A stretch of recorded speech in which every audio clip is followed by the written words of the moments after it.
તો વડોદરા પાલિકાના town planning વિભાગમાં અરજદારનો હોબાળો। જણાવવા માંગીશ કે ટાઉન પ્લાનિંગ વિભાગની કચેરીમાં જઈ અપશબ્દો બોલ્યા હતા। મામલો વધુ ઉગ્ર બનતા તમામ કર્મચારીઓ એકત્રિત થયા હતા અને અધિકારી તથા કર્મચારીએ મળી સમગ્ર મામલે ડેપ્યુટી મ્યુનિસિપલ કમિશનરને રજૂઆત કરી હતી।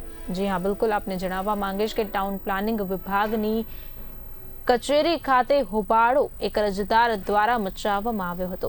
અધિકારી અને કર્મચારીઓએ સમગ્ર બાબતે ડેપ્યુટી મ્યુનિસિપલ કમિશનરને રજૂઆત કરી હોવાના અહેવાલ પણ સામે આવ્યા છે।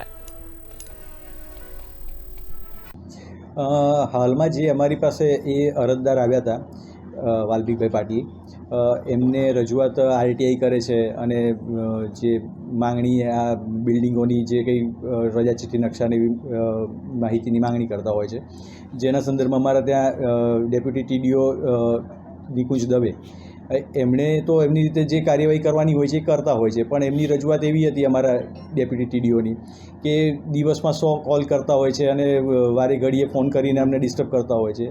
તો જે કામગીરી કરવાની છે નિયમ મુજબ કરવાની છે, એમાં વારે ઘડી ફોન કરીને એ અમને કહે છે કે કરો તમે એને નોટિસ આપો, એ કે હું નહીં કરું, એમ ત્રાહિત પક્ષકારની છે તો શું કરવાની એવી કામગીરી।